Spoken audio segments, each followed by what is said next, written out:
The purpose for which this project was designed is to use video technology and test its effectiveness in improving smallholder farmers' ability to learn and adopt push-pull primarily, and to be able to communicate their own ideas on its adaptation in sorghum and millet farming systems, and using Western Kenya as a pilot. We are very keen in this project to link into the CCRP and the regional COP, so that we can not only link into the regional COP, but also benefit from results, scientific results hitherto, and the best practices from the other projects. And we hope at the end of this project we'll be able to contribute to that body of knowledge. The smallholder farmers in sub-Saharan Africa and pretty much in Western Kenya are constrained by both biotic and abiotic constraints, primarily striga weeds, stem borers, and lost soil fertility, water stress, and degraded soils. And as a result, they have significant yield losses and increasing crop failures, and this is getting worse with the advent of climate change. And this results into very high levels of food insecurity, malnutrition, and poverty. We are keen to increase yields, to ensure household nutrition and improvement of household incomes among these farmers. If we bring it closer home, how do we intend to tackle this problem?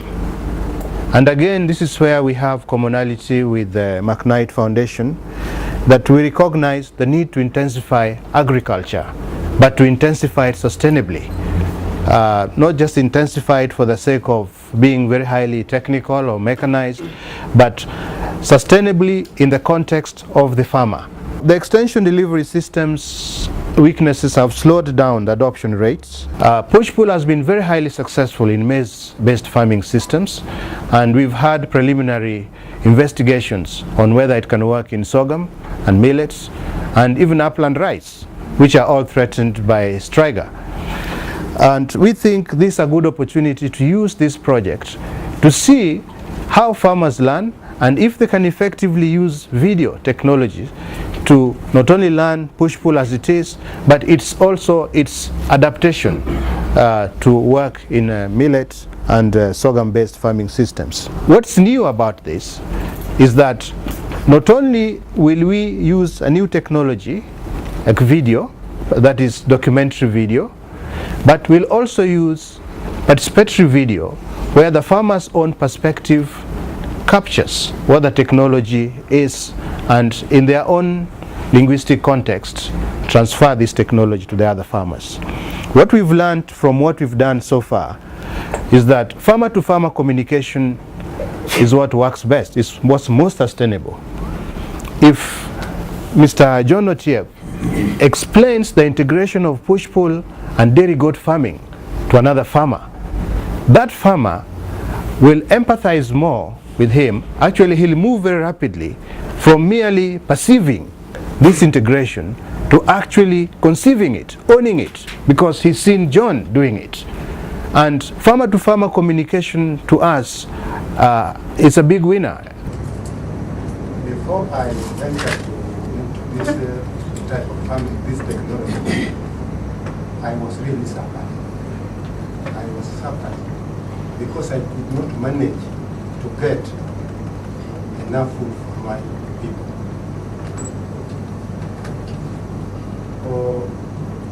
When I worked in 3 acres of my land is when I could get probably something, but not enough. In 1 acre, I could only get 2 sacks of 90 kg. But after venturing into this technology, we will hear from what I'm going to say. I'm now getting 16 bags from 1 acre. I'm now getting 7 bags extra that I'm now selling, and it's getting me income.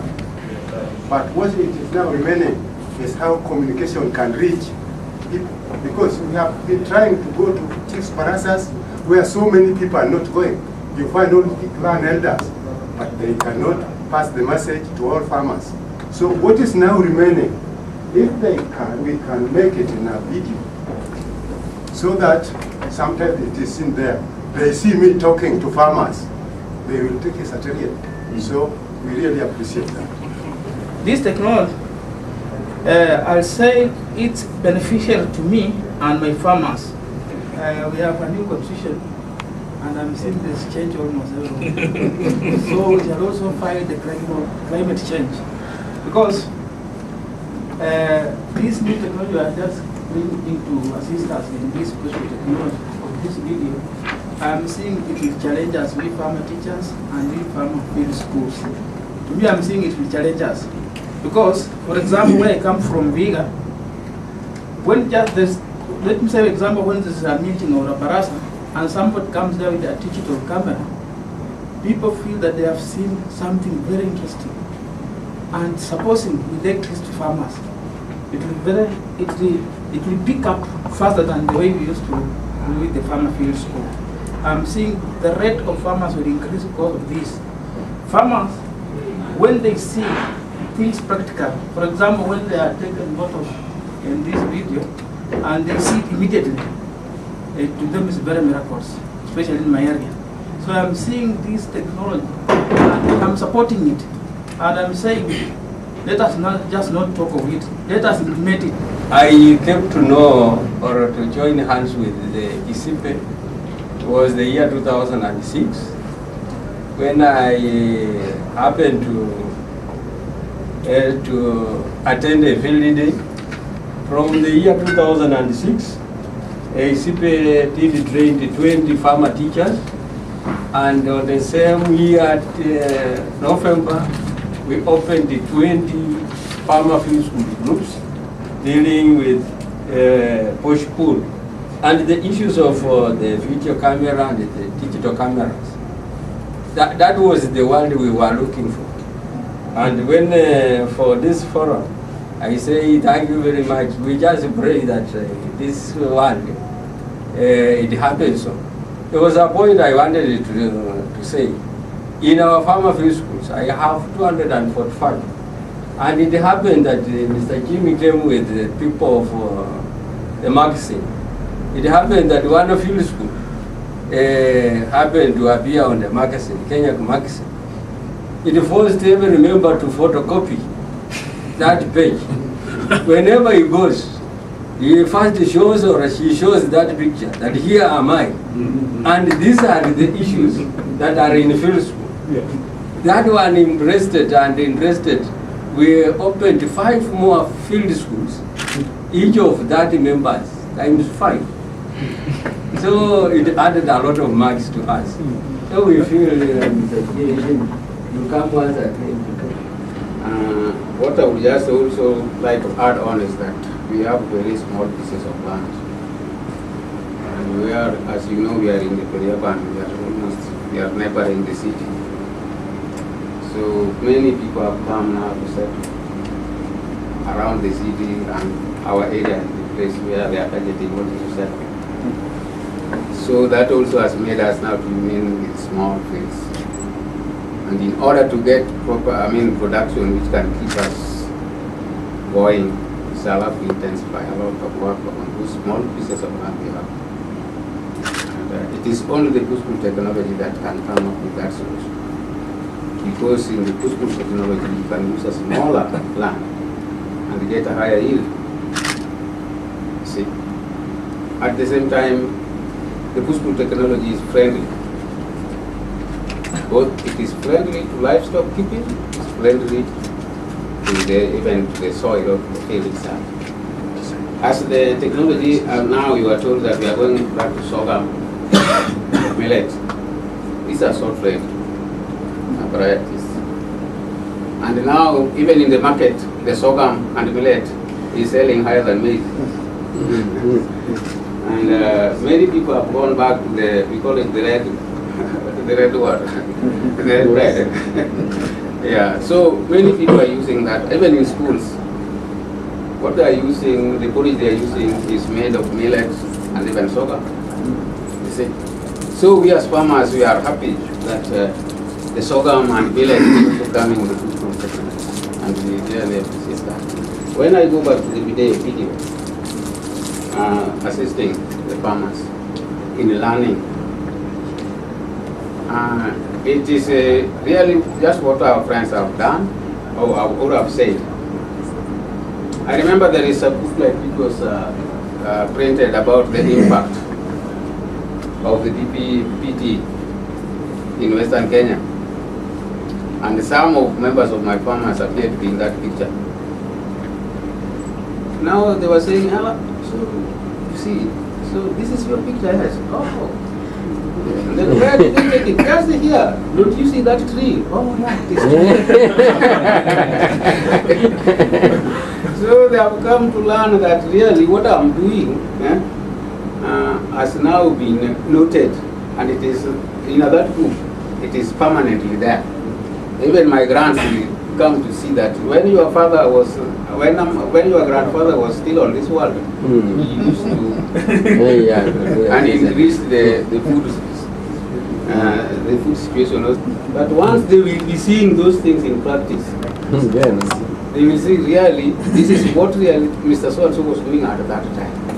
And then it will make them say that it is not only the technology is not sparely for a certain people.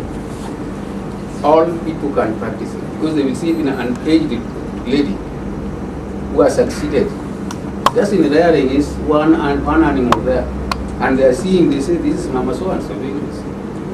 So I'm saying that the technology should be made a reality. Why postpone? Where I come from is a valley, Lambwe Valley. Maybe most of you have already from the book.